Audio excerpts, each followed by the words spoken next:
Hello बच्चों। आज हम लोग फिजिकल केमिस्ट्री में एक नए चैप्टर को स्टार्ट करने जा रहे हैं। कौन सा चैप्टर है हम लोग का? Solid state.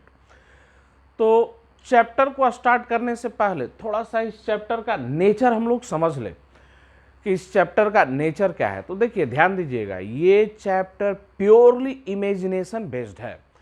जिस स्टूडेंट्स का इमेजिनेशन बहुत बढ़िया है या जिनका इमेजिनेशन बहुत अच्छा है, उनके लिए चैप्टर बिल्कुल आसान लगेगा।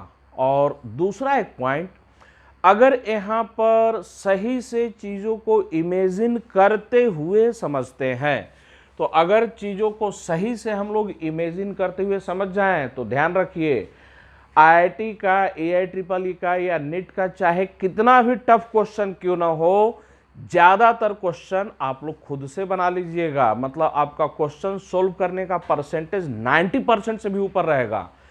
आईआईटी के सारे क्वेश्चन आपको दे दिए जाए सॉलिड स्टेट के, single choice, multiple choice, match the column, matrix matching, subjective, integer type, सारे क्वेश्चन आपको दे दिए जाए, और अगर ऐसे 100 क्वेश्चन दे दिए जाए तो 90 से ज़्यादा क्वेश्चन आप खुद बना लीजिएगा। बशर्ते एक कंडीशन है। कंडीशन क्या है?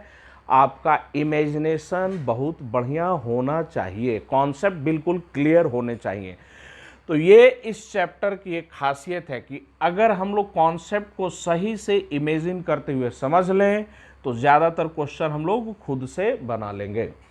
हाँ, शुरुआत में जब हम लोग स्टार्ट करेंगे तो क्या देखिएगा कि शुरू के 2 से 3 वीडियो थ्योरेटिकल पार्ट रहेगा। तो ये ध्यान में रखना है, स्टार्टिंग का 2 से 3 वीडियो हम लोग का थ्योरेटिकल पार्ट रहेगा, कॉन्सेप्ट बिल्डअप होगा, कुछ डिफिनीशन समझेंगे, कुछ टर्म्स के बारे में समझेंगे, और जैसे वो सब टर्म्स समझ जाएंगे तब आगे का जो वीडियो हम लोग का आएगा उसमें प्योर इमेजिनेशन पार्ट रहेगा।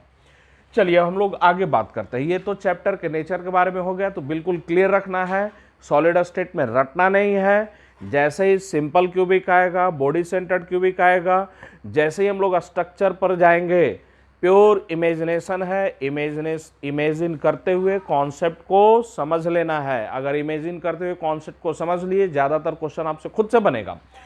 लेकिन स्टार्टिंग का 2-3 वीडियो थ्योरेटिकल पार्ट पर हम लोग रहेंगे। तो हम लोग स्टार्ट करते हैं इस चैप्टर को सॉलिड्स के टाइप पर, कि सॉलिड हमें कितने टाइप का मिलता है। तो ध्यान दीजिए, किसी भी सब्सटेंस का या किसी भी चीज़ का टाइप करना वो डिपेंड कर रहा है कि हम लोग स्टडी किस पर्पज से करते हैं। एक एग्जांपल से मैं समझाता हूँ। अगर पूछा जाए केमिकल रिएक्शन कितने टाइप का होता है, तो देखिए केमिकल रिएक्शन कितने टाइप का होता है, यहाँ पर भी चलते हैं हम लोग कुछ चैप्टर पर। अगर रेडॉक्स रिएक्शन की हम लोग बात करें तो रेडॉक्स रिएक्शन में हम लोग केमिकल रिएक्शन 2 ही टाइप का पढ़े थे। कौन कौन सा? एक हम लोग का रेडॉक्स रिएक्शन, दूसरा हम लोग का कौन सा? Non redox reaction. तो जितने भी केमिकल रिएक्शन हैं उनको 2 टाइप में बांट सकते हैं, रेडॉक्स और नॉन रेडॉक्स। वही हम लोग केमिकल इक्विलिब्रियम की बात करें तो वहां पर हम लोग स्टडी कर रहे थे कोई भी रिएक्शन कितने एक्सटेंट में होता है। तो केमिकल इक्विलिब्रियम में रिएक्शन 2 टाइप में बांटा गया था, एक रिवर्सिबल रिएक्शन, दूसरा कौन सा हम लोग का? Irreversible reaction. और वही थर्मोकेमिस्ट्री में चले तो केमिकल रिएक्शन थर्मोकेमिस्ट्री में कई टाइप के बताए गए थे। कंबस्शन का रिएक्शन, फॉर्मेशन का रिएक्शन, न्यूट्रलाइजेशन का रिएक्शन, प्रेसिपिटेशन का रिएक्शन, हाइड्रेशन का रिएक्शन, तो ऐसे बहुत सारे रिएक्शन मिले थे। तो रेडॉक्स रिएक्शन में केमिकल रिएक्शन 2 टाइप का, रेडॉक्स और नॉन रेडॉक्स। केमिकल इक्विलिब्रियम में 2 टाइप का, रिवर्सिबल, इररिवर्सिबल। थर्मोकेमिस्ट्री में चले तो बहुत सारे टाइप का मिला। जैसे यहाँ पर एग्जांपल दिए कि रिएक्शन का टाइप तो फिक्स नहीं है, वो रिएक्शन को हम लोग स्टडी किस पर्पज से कर रहे हैं उसी के अकॉर्डिंग रिएक्शन का टाइप बदल गया। तो यहाँ पर भी वैसा ही है। सॉलिड का टाइप, तो सॉलिड का जो हम लोग स्टडी कर रहे हैं वो किस पर्पज से कर रहे हैं उसके अकॉर्डिंग सॉलिड का टाइप बदलेगा। अगर सॉलिड के इलेक्ट्रिकल प्रॉपर्टीज का हम लोग स्टडी कर रहे हैं, अभी ध्यान दें, आप लोगों को कुछ भी नहीं उतारना है बोर्ड पर, बिल्कुल वीडियो को ध्यान से सुनते रहिए। सारा नोट्स बोर्ड पर मैं लिखूंगा बिल्कुल सिस्टमेटिक वे में आगे चलकर। तो इसलिए अभी क्या करना है, अभी हम लोग को ध्यान से वीडियो को सुनना है, देखना है, उसके बाद प्रॉपर वे में सब लिख दिया जाएगा नोट्स। तो अगर हम लोग सॉलिड के इलेक्ट्रिकल प्रॉपर्टीज की बात करें, सॉलिड के इलेक्ट्रिकल प्रॉपर्टीज का हम लोग स्टडी कर रहे हैं, तो इलेक्ट्रिकल प्रॉपर्टीज के बेसिस पर सॉलिड हम लोग का 3 टाइप में बांट दिया जाता है। एक बोलते हैं कंडक्टर, दूसरा हम लोग बोलते हैं इंसुलेटर, और तीसरा बोलते हैं हम लोग सेमी कंडक्टर। Semi conductor. तो इलेक्ट्रिकल प्रॉपर्टीज के बेसिस पर सॉलिड 3 टाइप में बांटा जाता है। कौन कौन सा? कंडक्टर, इंसुलेटर और सेमी कंडक्टर। वही सॉलिड के मैग्नेटिक प्रॉपर्टीज का हम लोग अगर स्टडी कर रहे हैं, सॉलिड के मैग्नेटिक प्रॉपर्टीज का, तो मैग्नेटिक प्रॉपर्टीज के बेसिस पर सॉलिड हम लोग का 5 टाइप में बांटा जाता है। एक हम लोग बोलते हैं पैरामैग्नेटिक, पैरामैग्नेटिक। दूसरा हम लोग बोलते हैं डायमैग्नेटिक, डायमैग्नेटिक। तीसरा हम लोग बोलते हैं फेरोमैग्नेटिक, फेरोमैग्नेटिक। चौथा हम लोग बोलते हैं एंटी फेरोमैग्नेटिक, एंटी फेरोमैग्नेटिक। और पांचवा हम लोग का आता है फेरी मैग्नेटिक, फेरी मैग्नेटिक। ध्यान से समझे। अब अगर सॉलिड के इलेक्ट्रिकल प्रॉपर्टीज का स्टडी कर रहे हैं, तो इलेक्ट्रिकल प्रॉपर्टीज के बेसिस पर सॉलिड 3 टाइप में, कंडक्टर, इंसुलेटर और सेमी कंडक्टर। उसी सॉलिड के मैग्नेटिक प्रॉपर्टीज का स्टडी कर रहे हैं, तो मैग्नेटिक प्रॉपर्टीज के बेसिस पर सॉलिड 5 टाइप में बांटा गया, paramagnetic, diamagnetic, ferromagnetic, anti ferromagnetic और फेरी मैग्नेटिक। लेकिन ध्यान दें, अगर हम लोग पुराने सिलेबस की बात करें, तो एनसीईआरटी में जो हम लोग के पास अभी जो एनसीईआरटी अवेलेबल है, उसमें ये सब दिया हुआ रहेगा। सॉलिड स्टेट के लास्ट वाले पेजेस में जाइएगा, इस चैप्टर में जाइएगा सॉलिड स्टेट, उसके लास्ट पेज में जाइएगा, ये conductor, insulator, semiconductor, paramagnetic, diamagnetic, सबका इंफॉर्मेशन ब्रीफ में दिया हुआ रहेगा। लेकिन कोरोना वायरस के कारण से सरकार ने सिलेबस को कुछ रिड्यूस किया है, तो सिलेबस का अप टू डेट जानकारी रखिए। जो बच्चे नेक्स्ट ईयर 12th बोर्ड का एग्ज़ाम देने जा रहे हैं, उन बच्चों के लिए पॉइंट बताया जा रहा है। आपके पास जो एनसीईआरटी है उसमें ये दिया हुआ मिलेगा, आपके पास एनसीईआरटी में मैग्नेटिक प्रॉपर्टीज भी दिया हुआ मिलेगा। लेकिन हम लोग फिजिकल केमिस्ट्री की सिलेबस की बात करें, तो सरकार का जो नया सिलेबस आया है उसमें ये कंडक्टर, इंसुलेटर और सेमीकंडक्टर हटा दिया गया है, ये मैग्नेटिक प्रॉपर्टीज भी हटा दिए गए हैं। तो ये बिल्कुल क्लियरली माइंड में रखिएगा, कहीं भी मिसगाइड नहीं होना है। आपके एनसीईआरटी में ये मिलेगा, लेकिन क्लियरली सरकार का जो आदेश आया है कोरोना वायरस के कारण से सिलेबस में जो रिड्यूस हुआ है, तो मैं फिजिकल केमिस्ट्री की सिलेबस की बात कर रहा हूँ, ये भी ध्यान में रखिएगा, मैं केमिस्ट्री की सिलेबस की बात नहीं कर रहा हूँ। सॉलिड स्टेट के चैप्टर में एनसीईआरटी से ये सब सारे टॉपिक हम लोग को 12th बोर्ड के लिए नहीं पढ़ने हैं, ये बिल्कुल क्लियर कर लीजिए। तो हाँ, बस ब्रीफ में मैंने इंट्रोडक्शन आपको बता दिया। इलेक्ट्रिकल प्रॉपर्टीज के बेसिस पर सॉलिड 3 टाइप में, मैग्नेटिक प्रॉपर्टीज के बेसिस पर सॉलिड 5 टाइप में। लेकिन ये नेक्स्ट ईयर 12th बोर्ड का पार्ट हम लोग का नहीं है, तो हम लोग इसके बारे में स्टडी नहीं करने जा रहे हैं। सॉलिड के जो पार्टिकल्स होते हैं, तो पार्टिकल्स के अरेंजमेंट के बेसिस पर, अगर पार्टिकल्स के अरेंजमेंट के बेसिस की बात की जाए, तो अरेंजमेंट के बेसिस पर सॉलिड को 2 टाइप में बांटा गया है। अब खुद से सोचिए, जैसे मैं किसी सॉलिड की बात करूं, मान लिया जाए कि यही पेन जो सॉलिड हमें दिख रहा है, तो भाई इसके भी तो पार्टिकल्स हैं, तो इसके पार्टिकल्स का अरेंजमेंट कैसा हो सकता है? तो 2 ही पॉसिबिलिटी हो सकती है, या तो पार्टिकल्स का रेगुलर अरेंजमेंट होगा, या तो पार्टिकल्स का इररेगुलर अरेंजमेंट होगा। तो सॉलिड के पार्टिकल्स के अरेंजमेंट के बेसिस पर सॉलिड को 2 टाइप में बांटा गया, एक क्रिस्टलाइन सॉलिड, क्रिस्टलाइन सॉलिड, और दूसरा हम लोग का कौन सा है? Amorphous solid, amorphous solid. हम लोगों को अपने सिलेबस में इन दोनों के बारे में डिटेल से स्टडी करना है, तो ध्यान में रखें हम लोग का जो सिलेबस का पार्ट कौन सा है, तो क्रिस्टलाइन और एमॉर्फस सॉलिड, मतलब पार्टिकल्स के अरेंजमेंट के बेसिस पर सॉलिड का जो टाइप दिया गया है वो हम लोग को डिटेल से स्टडी करना है।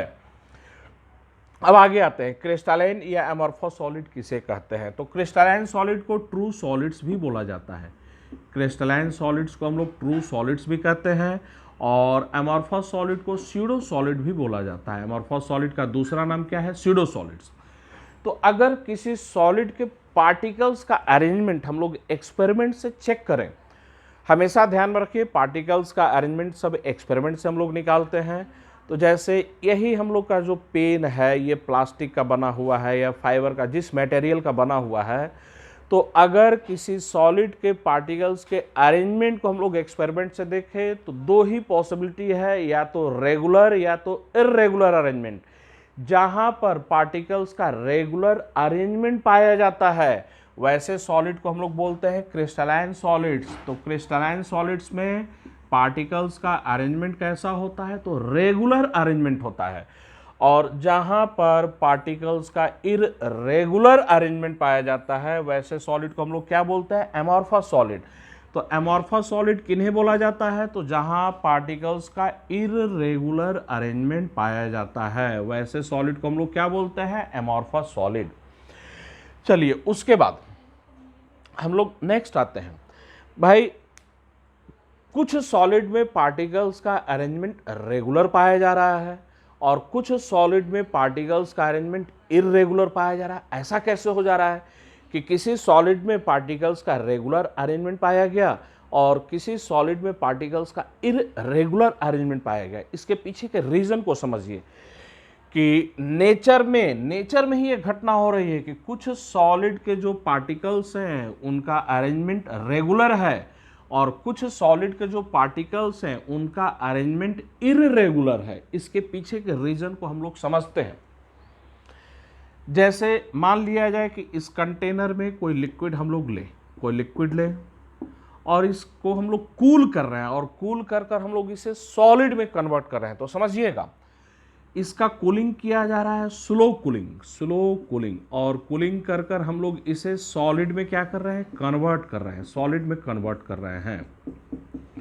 दूसरा केस, एक कंटेनर में हम लोग का दूसरा लिक्विड लिया गया और इसका जो कूलिंग हो रहा है रैपिड कूलिंग हो रहा है, फास्ट कूलिंग इसका हो रहा है, फास्ट कूलिंग हो रहा है और ये सॉलिड में क्या हो रहा है? कन्वर्ट हो रहा है, सॉलिड में कन्वर्ट हो रहा है। तो ध्यान दीजिए, जहां पर हम लोग फास्ट कूलिंग कर रहे हैं, रैपिड कूलिंग कर रहे हैं, तो जब ये लिक्विड से सॉलिड में जाएगा तो पार्टिकल्स को रेगुलर वे में अरेंज होने के लिए सफिशिएंट टाइम नहीं मिल पाएगा।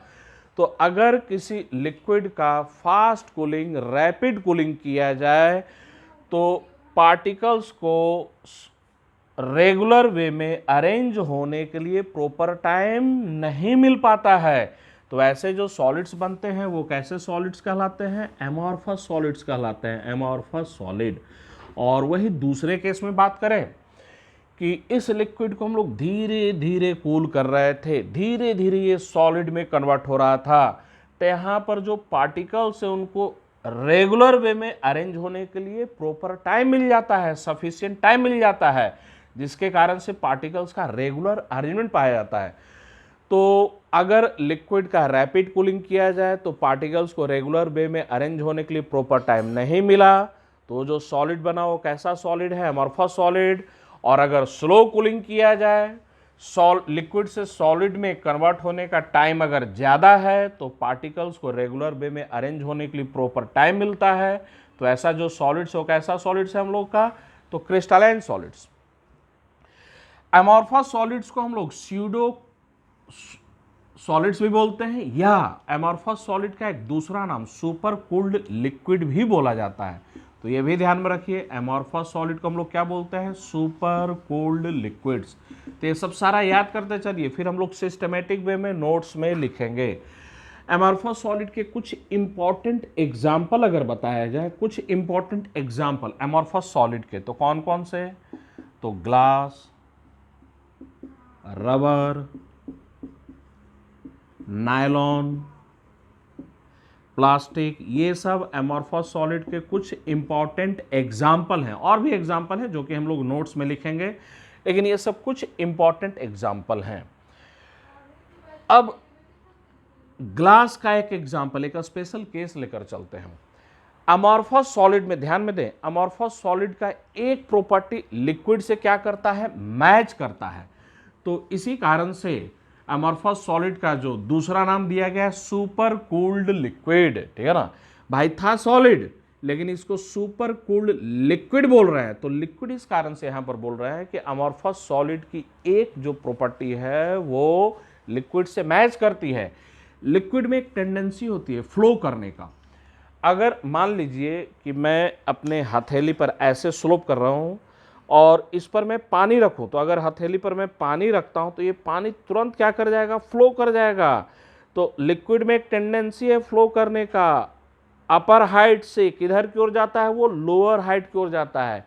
सेम टेंडेंसी अमॉर्फस सॉलिड में भी होता है। अमॉर्फस सॉलिड भी फ्लो करता है, हायर हाइट से लोअर हाइट की ओर अमॉर्फस सॉलिड फ्लो करता है, लेकिन वो टेंडेंसी बहुत ही स्लो होता है। तो ये ध्यान में रखिएगा, अमॉर्फस सॉलिड भी फ्लो करता है लेकिन फ्लो करने की टेंडेंसी बहुत ही स्लो होती है, धीरे धीरे होती है। फॉर एग्जाम्पल हम लोग ग्लास का एक एग्जाम्पल लें, तो अगर हम लोग पुराने बिल्डिंग को ऑब्जर्व करें तो पुराने बिल्डिंग में दरवाजे पर या विंडो पर जो ग्लास लगा हुआ होता है, तो ध्यान दीजिए जो ओल्ड बिल्डिंग है उस ओल्ड बिल्डिंग में जो विंडोज या डोर्स होते हैं उसमें जो ग्लास लगे हुए होते हैं, अगर उस ग्लास की थिकनेस मेजर की जाए तो फॉर एग्जांपल यहाँ पर फिगर में दिखा दिया जाए कि भाई ये हम लोग का किसी ओल्ड बिल्डिंग में दरवाजे या विंडो पर ये ग्लास लगा हुआ था। तो कोई ओल्ड बिल्डिंग में विंडोज या डोर्स पर ये ग्लास लगा हुआ था, इसका थिकनेस मेजर किए हम लोग टॉप पर और इसका थिकनेस मेजर करते हैं हम लोग बॉटम पर। तो हम लोग क्या देखते हैं, बॉटम वाला पार्ट थोड़ा थिकर होता है और टॉप वाला पार्ट थोड़ा क्या होता है, थिन हो जाता है। तो अगर पुराना बिल्डिंग हो, उस पुराने बिल्डिंग में जो ग्लास लगा हुआ है विंडोज या डोर्स पर, उसका थिकनेस मेजर करें तो टॉप वाला पोर्शन थोड़ा थिन, बॉटम वाला पोर्शन थोड़ा थिक हो जाता है। ये कैसे हुआ, तो धीरे धीरे धीरे धीरे ग्लास टॉप से बॉटम की ओर क्या कर जाता है, फ्लो कर जाता है। तो ग्लास स्लोली टॉप से बॉटम की ओर फ्लो कर जाता है, जिसके कारण से बॉटम वाला पार्ट थोड़ा थिक हो जाता है और टॉप वाला पार्ट थोड़ा क्या हो जाता है, थिन हो जाता है। चलिए, ये था हम लोग का सॉलिड स्टेट का बेसिक इंट्रोडक्शन। हम लोग डिटेल से इसको अपने नोट्स में लिखते हैं।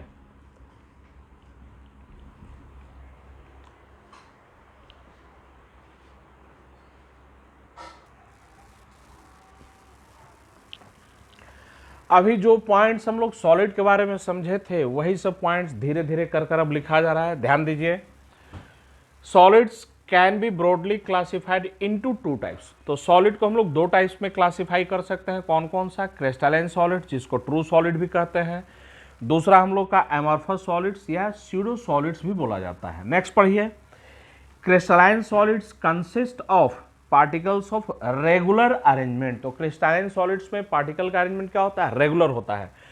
अब हम लोग डिटेल से आ रहे हैं एमॉर्फस सॉलिड्स के बारे में। तो जो जो बातें एमॉर्फस सॉलिड्स के बारे में बताया गया तो सारा पॉइंट धीरे धीरे कर लिखेंगे बोर्ड पर, पढ़ते चलिए। An amorphous solid consist of particles of irregular arrangement.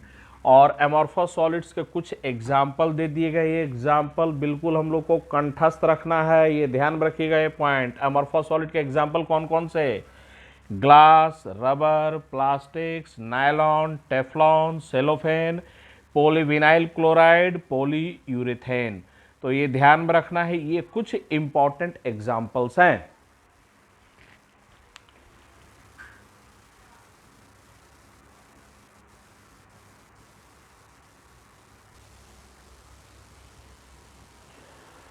और भी जो बातें हम लोग एमॉर्फस सॉलिड के बारे में पढ़े थे उन सारी बातों को समझिए। सारा पॉइंट डिटेल में लिखा हुआ, आप लोग प्रॉपर वे में अपना नोट्स बनाइएगा। देखिए क्या लिखा गया है, सारा पॉइंट पढ़िए। सब हम लोग पहले डिस्कस कर चुके हैं, एक एक कर लाइन बाय लाइन पढ़ते हैं। If A solid is form rapidly, for example when a liquid is cooled suddenly. तो याद कीजिए, अगर किसी लिक्विड को सडन कूल करें तो उसके पार्टिकल्स को रेगुलर वे में अरेंज होने के लिए प्रॉपर टाइम नहीं मिल पाता है। तो if A solid is form rapidly, for example when a liquid is cooled suddenly, its atoms or molecules do not have proper time to arrange themselves in regular way। तो उनके atoms या molecules को मतलब particles को proper time नहीं है arrange होने के लिए। Such resulting solids are called amorphous solids. वैसे सॉलिड को हम लोग क्या बोलते हैं? Amorphous solid. सॉलिड का एक प्रॉपर्टी किससे मैच कर रहा था? लिक्विड से, फ्लो करने वाला टेंडेंसी। तो आगे पढ़िए, like liquids amorphous solids have a tendency to flow, लेकिन बट वेरी स्लोली। तो amorphous solid में एक टेंडेंसी है कौन सा? फ्लो करने का, लेकिन बहुत ही धीरे धीरे। Hence it is also called super cold liquid। तो amorphous solid का नाम याद में रखिएगा। amorphous solid को pseudo solids भी बोला जाता है, amorphous solid को super cooled liquid भी बोला जाता है। अब ये ग्लास वाला एग्जाम्पल यहां पर दिया गया है। Glass panes fixed to windows और doors of old building, old building के doors या windows से जो glass pane fixed है are found to be slightly thicker at the bottom, वो bottom पर थोड़ा सा slightly thicker पाया जाता है than at the top। इसके पीछे का रीजन क्या है? तो ग्लास धीरे धीरे क्या कर जाता है? फ्लो कर जाता है। This is because glass flows down very slowly and makes the bottom portion slightly thicker। चलिए आप लोग पूरा इसे उतारिए।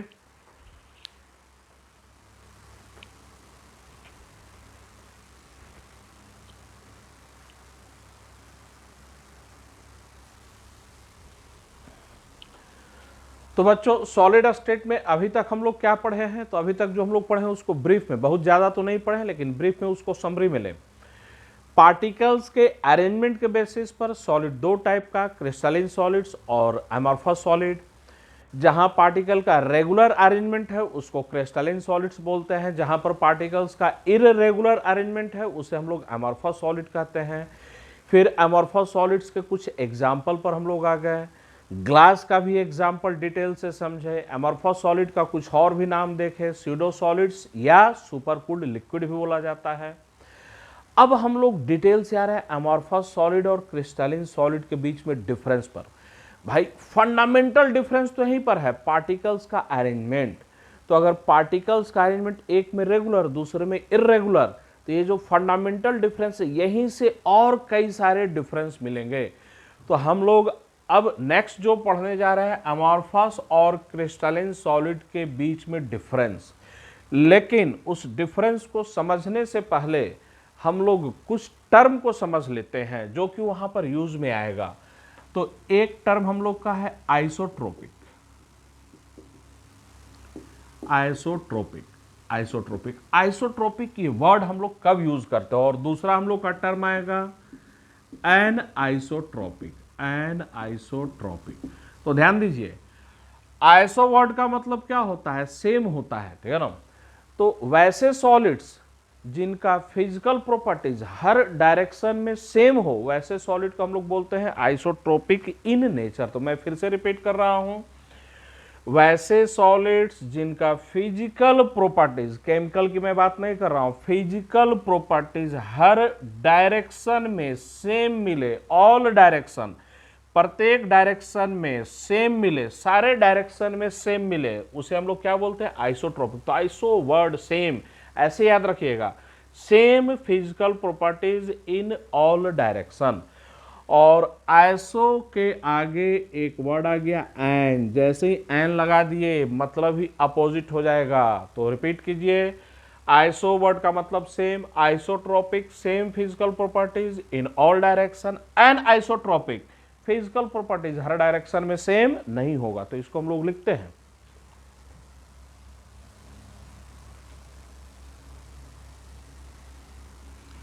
आइसोट्रोपिक वर्ड का मतलब क्या है? तो same physical properties in all direction, सारे डायरेक्शन में फिजिकल प्रॉपर्टीज क्या मिलेगा? सेम मिलेगा। या और डिटेल में लिखा जाए same value of physical properties, physical properties का वैल्यू सेम मिलेगा इन ऑल डायरेक्शन। उस वैसे सॉलिड को हम लोग क्या बोलते हैं, isotropic solids. Anisotropic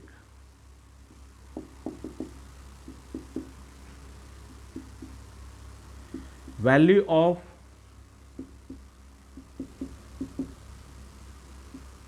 physical properties, value of physical properties is not same in all direction. सारे डायरेक्शन में फिजिकल प्रॉपर्टीज का वैल्यू सेम नहीं होगा। तो जिस सॉलिड्स में फिजिकल प्रॉपर्टीज का वैल्यू हर डायरेक्शन में सेम है तो उसको आइसोट्रोपिक बोलते हैं, और अगर सेम नहीं है तो ऐसे सॉलिड्स को हम लोग एन आइसोट्रोपिक कहते हैं।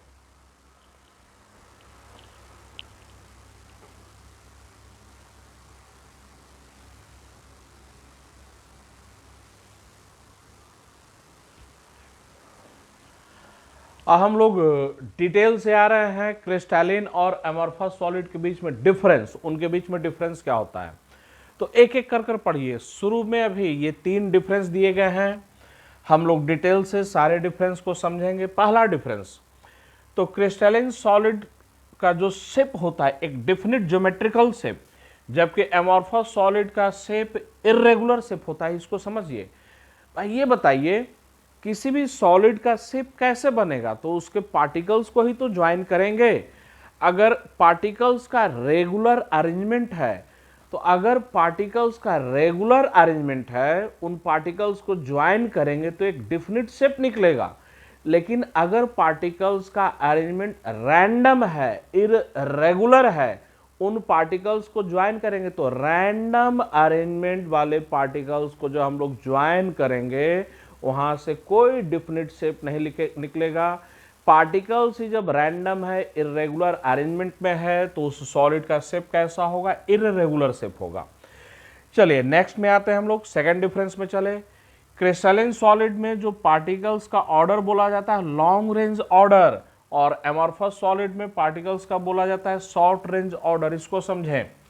जैसे मान लें कि मैं क्रिस्टलिन सॉलिड को यहाँ पर फिगर से दिखा दूँ, तो क्रिस्टलिन सॉलिड में पार्टिकल्स का अरेंजमेंट वो कैसा होता है, तो रेगुलर होता है। तो अरेंजमेंट को देखिए। अब ये जो हम लोग यहाँ पर जो फिगर दिखाया गया है, इस पॉइंट्स पर फोकस करें। यहाँ पर पार्टिकल्स का रेगुलर अरेंजमेंट है, तो ये रेगुलर अरेंजमेंट ये नहीं है कि कोई क्रिस्टलिन सॉलिड लिए उसके कुछ पार्ट में रेगुलर और कुछ पार्ट में इर्रेगुलर मिलेगा। अगर कोई क्रिस्टलिन सॉलिड है तो through out the solid arrangement कैसा होगा, रेगुलर होगा। तो through out the solid arrangement regular, तो उसको हम लोग बोलते हैं लॉन्ग रेंज ऑर्डर। और एमॉर्फस सॉलिड में पार्टिकल्स का अरेंजमेंट इर्रेगुलर है। तो इस तरीके से मैं बना देता हूं। अब यहां पार्टिकल्स में कोई अरेंजमेंट है ही नहीं, कोई रेगुलर अरेंजमेंट मिलेगा नहीं, रैंडम अरेंजमेंट है। अगर कहीं रेगुलर मिलेगा भी तो बहुत ही शॉर्ट डिस्टेंस के लिए। तो एमॉर्फस सॉलिड में चूंकि पार्टिकल्स का रैंडम या इर्रेगुलर अरेंजमेंट है, तो उसे हम लोग क्या बोलते हैं, शॉर्ट रेंज ऑर्डर।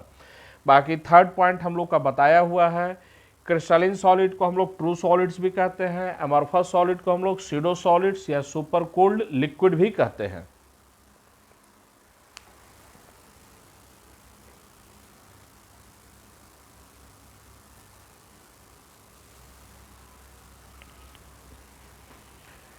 चलते हैं हम लोग और भी कुछ डिफरेंस पर। क्रिस्टलिन और एमॉर्फस सॉलिड में और भी कुछ डिफरेंस, चौथा डिफरेंस पर आ जाएं। तो अगर क्रिस्टलिन सॉलिड की बात करें तो क्रिस्टलिन सॉलिड का एक डेफिनेट मेल्टिंग पॉइंट होता है, लेकिन एमॉर्फस सॉलिड में ध्यान दीजिए, do not have definite melting point.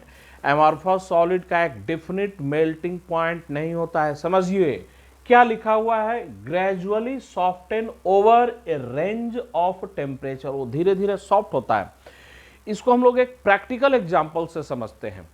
ये बताइए, इसी प्लास्टिक को अगर हम लोग हीट दें, तो अगर इसी प्लास्टिक को मेल्ट करने के लिए हीट दें तो ये सॉलिड से डायरेक्ट लिक्विड में कन्वर्ट नहीं होता है, जब इसको मेल्ट करने के लिए हीट देते हैं तो पहले याद कीजिए, अगर किसी प्लास्टिक को मेल्ट करने के लिए हीट दिया जाए पहले वो थोड़ा सॉफ्ट हो जाता है।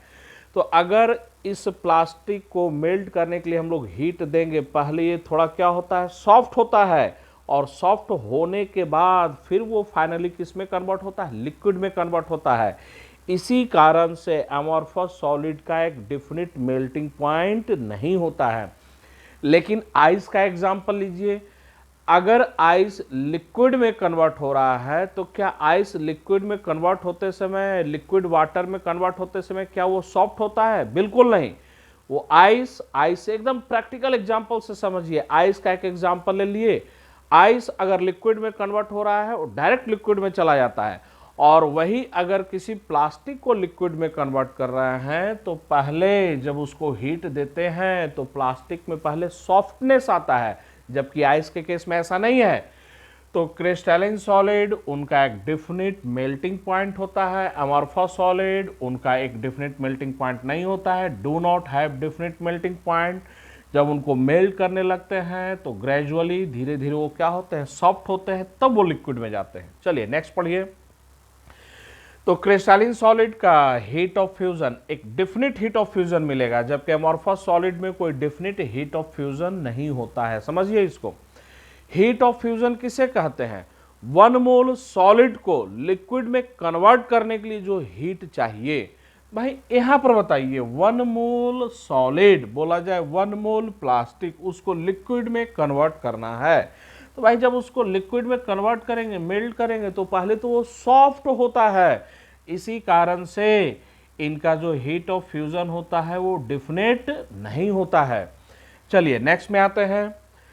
Sudden change in volume when it melts, अगर क्रिस्टलाइन सॉलिड को मेल्ट कर रहे हैं तो वॉल्यूम में सडन चेंज होता है, जबकि अमॉर्फस सॉलिड में वॉल्यूम में सडन चेंज नहीं होगा। समझिए, अगर इसी प्लास्टिक को सॉलिड से लिक्विड में कन्वर्ट करेंगे वॉल्यूम में सडन चेंज नहीं होगा, ग्रेजुअल चेंज जाएगा। क्यों? तो ये सॉलिड, इसको हमने हीट दिया, अब जब इसको हीट देंगे तो ये पहले सॉफ्ट होगा, इसमें सॉफ्टनेस आएगा, धीरे धीरे सॉफ्टनेस इसमें आ रहा है, और ग्रेजुअली फिर ये लिक्विड में कन्वर्ट होता है। तो ये बताइए, एक आइस का केस लिए, आइस को मेल्ट किए, सॉलिड से तुरंत लिक्विड में गया, वो डायरेक्ट लिक्विड में जा रहा है, कोई सॉफ्टनेस आइस के केस में नहीं आ रहा है। तो आइस को जब लिक्विड में कन्वर्ट करें, कहीं कोई सॉफ्टनेस नहीं, पहले सॉलिड उसके बाद किस में, लिक्विड में। जब इसी प्लास्टिक को लिक्विड में कन्वर्ट कर रहे हैं तो बीच में क्या हो रहा है, पहले ये सॉलिड थोड़ा सॉफ्ट हुआ है, तब ये लिक्विड में जाता है। तो यहाँ पर वॉल्यूम में चेंज सडन नहीं होगा, ग्रेजुअल चेंज होगा, और वही आइस के केस में वॉल्यूम में सडन चेंज होगा। तो क्रिस्टलाइन सॉलिड को जब लिक्विड में कन्वर्ट करते हैं, मेल्ट करते हैं, तो वॉल्यूम में सडन चेंज होता है। अमॉर्फस सॉलिड को जो हम लोग मेल्ट करते हैं वॉल्यूम में सडन चेंज नहीं होता है, ग्रेजुअल चेंजेज होते हैं। क्यों? क्योंकि जब उसको मेल्ट करते हैं तो पहले वो क्या होता है, सॉफ्ट हो जाता है।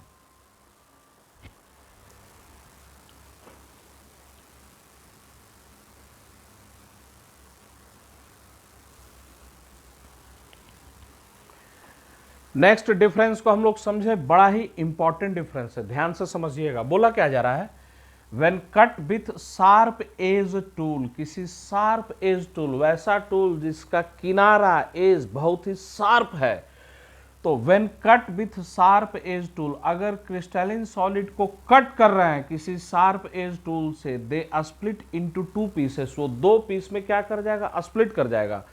तो अगर क्रिस्टलाइन सॉलिड को किसी शार्प एज टूल से कट करें, वो 2 पीस में, 2 टुकड़ों में स्प्लिट कर जाएगा, और नए सरफेस जनरेट होंगे। जैसे फॉर एग्जांपल इसी सॉलिड को मैं दिखाऊं, बोलो कि इसे मैं बीच से कट कर रहा हूं, तो अगर इस सॉलिड को मैं यहां से कट कर रहा हूं तो यहां पर 2 नए फेस निकलेंगे। तो अगर क्रिस्टलाइन सॉलिड को शार्प एज टूल से कट कर रहे हैं and newly generated surfaces are, ये पॉइंट इंपॉर्टेंट है, आर प्लेन एंड स्मूथ। तो इसको अगर फिगर से दिखाया जाए, बोला जाए कि हम लोग का क्रिस्टलाइन सॉलिड है, क्रिस्टलाइन सॉलिड। अब इस क्रिस्टलाइन सॉलिड को हम लोग यहाँ से कट कर रहे हैं, तो जब क्रिस्टलाइन सॉलिड को यहाँ से कट करेंगे तो 2 नए सरफेस निकलेंगे, ठीक है ना, 2 नए सरफेस निकलेंगे, और वो जो दो नए सरफेस निकले यहाँ पर वो कैसे होते हैं, तो प्लेन और स्मूथ होते हैं। तो ये पॉइंट याद रखना है हम लोगों को।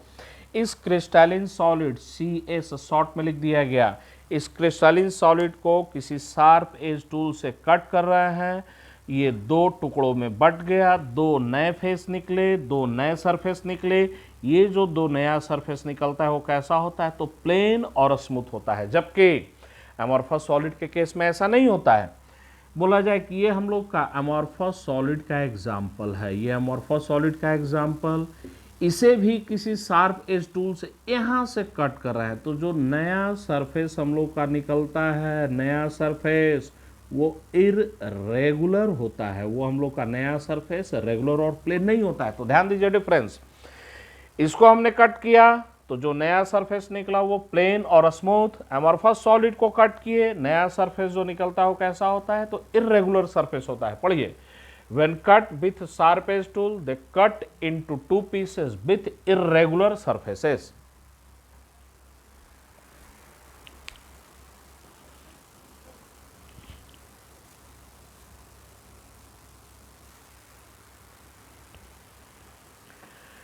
नेक्स्ट डिफरेंस को हम लोग समझें। डिफरेंस नंबर 8, क्रिस्टलिन सॉलिड में क्या बोला जा रहा है, दे पजेस सिमेट्री। तो क्रिस्टलिन सॉलिड में सिमेट्री पाया जाता है, जबकि अमॉर्फस सॉलिड में क्या बोला जा रहा है, do not possess any symmetry. इसको समझें, और ये याद रखने वाला पॉइंट नहीं है, इसको हम लोग समझकर भी याद रख सकते हैं। तो यहाँ पर पार्टिकल्स का रेगुलर अरेंजमेंट दिखाया गया है, तो ये क्रिस्टलिन सॉलिड का एग्जाम्पल है। और यहाँ पार्टिकल्स का इर्रेगुलर रैंडम अरेंजमेंट दिखाया गया है, ये अमॉर्फस सॉलिड का एग्जाम्पल है। अब खुद से सोचिए, आप लोग ऑर्गेनिक में बहुत सारा सिमेट्री पढ़े होंगे, centre of symmetry, axis of symmetry. तो ये बताइए, जहां पर पार्टिकल्स का रेगुलर अरेंजमेंट है, यहाँ पार्टिकल्स का रेगुलर अरेंजमेंट है, तो सिमेट्री तो यहीं पाया जाएगा ना। तो जहां पार्टिकल्स का रेगुलर अरेंजमेंट है वहीं पर एक्सिस ऑफ सिमेट्री या सेंटर ऑफ सिमेट्री, तो सिमेट्री वहीं पाया जाएगा जहां पर पार्टिकल्स का कैसा अरेंजमेंट होता है, रेगुलर अरेंजमेंट। और यहाँ पार्टिकल्स रैंडम है, जिधर से भी देखिए सब तरफ से एक जैसा ही दिखाई देगा, बिल्कुल रैंडम अरेंजमेंट है यहाँ पर। तो यहाँ पर किसी तरीके का कोई सिमेट्री नहीं पाया जाता है। चलिए उसके बाद नेक्स्ट डिफरेंस पर आते हैं।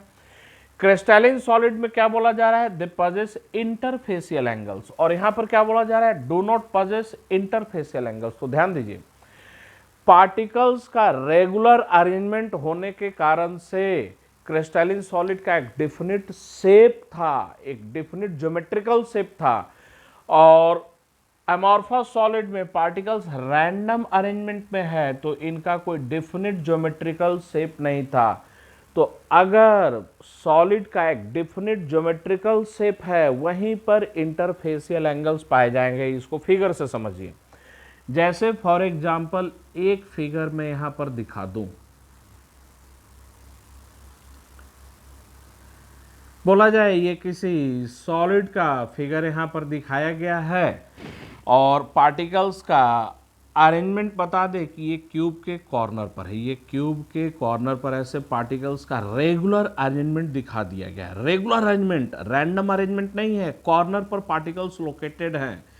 तो ये जो सॉलिड बन गया, तो इसके दो फेस को देखिए, एक फेस में ये दिखाया और दूसरा फेस में ये दिखा रहा हूं। अब ये फेस और ये फेस के बीच का एंगल, ये तो ये जो एंगल है इसी को हम लोग क्या बोलते हैं, इंटरफेसियल एंगल्स। तो ये बताइए, अगर एक डिफिनिट शेप होगा तभी तो उनके फेस के बीच में क्या मिलेगा, एक डिफिनिट एंगल मिलेगा। तो क्रिस्टलिन सॉलिड जो होते हैं उनका एक डिफिनिट ज्योमेट्रिकल शेप होता है। तो जब उनका डिफिनिट ज्योमेट्रिकल शेप होता है तो उनके फेस के बीच का भी जो एंगल मिलेगा, एक डिफिनिट एंगल मिलेगा। तो क्रिस्टलिन सॉलिड के केस में दे पजेस इंटरफेसियल एंगल्स, दो फेस के बीच के एंगल मिलेंगे। जबकि यहाँ पर शेप ही इर्रेगुलर है, तो दो फेस के बीच में एंगल डिफिनिट नहीं मिलेगा। तो यहाँ पर कोई इंटरफेसियल एंगल्स नहीं पाया जाता है।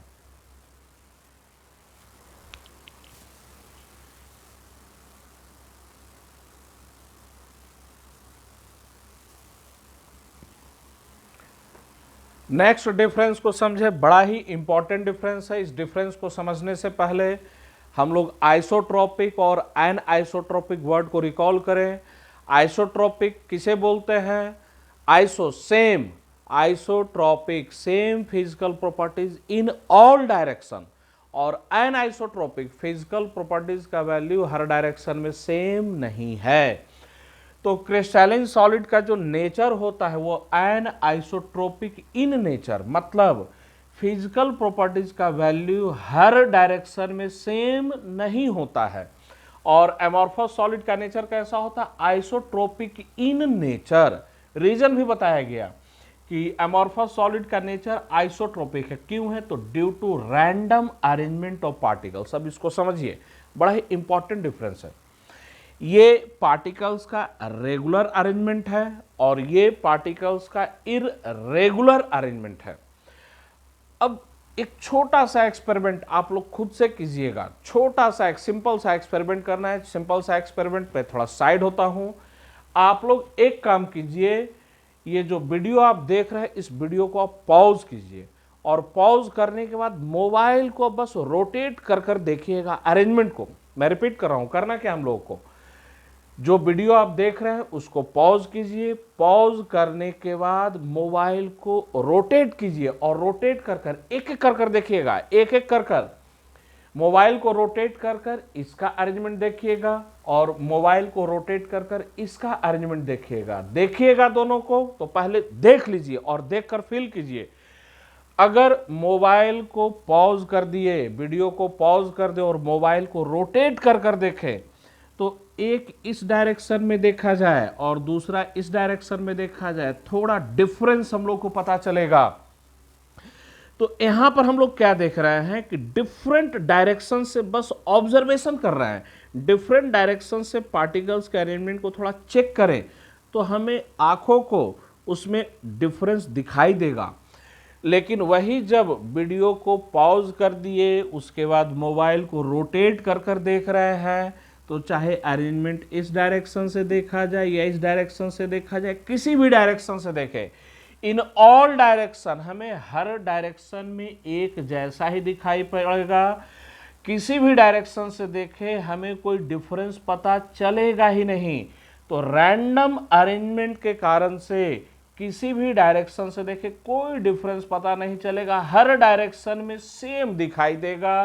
तो ये फिजिकल प्रॉपर्टीज भी हर डायरेक्शन में क्या मिलता है? सेम मिलता है। यहां पर अगर आपने वीडियो को पॉज कर कर मोबाइल को रोटेट कर कर देखा होगा तो थोड़ा पार्टिकल्स के अरेंजमेंट में डिफरेंस दिखाई देगा। अलग अलग डायरेक्शन से जब देखेंगे तो इसमें डिफरेंस मिलेगा। तो डिफरेंट डायरेक्शन थोड़ा डिफरेंस आ जाता है, तो डिफरेंस आने के कारण से फिजिकल प्रॉपर्टीज भी हर डायरेक्शन में सेम नहीं होता है। तो हमेशा ध्यान में रखिए 10th नंबर सबसे इंपॉर्टेंट डिफरेंस है।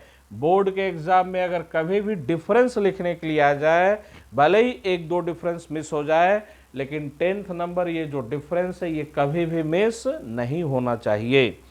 तो बच्चों आज के क्लास में इतना ही। ये हम लोग का डिटेल था क्रिस्टलाइन और अमॉर्फस सॉलिड के बीच में डिफरेंस क्या होता है। अब नेक्स्ट क्लास में जब हम लोग मिलेंगे तो हम लोग डिटेल से स्टडी करेंगे क्रिस्टलाइन सॉलिड्स के बारे में। तो मिलते हैं नेक्स्ट वीडियो में हम लोग।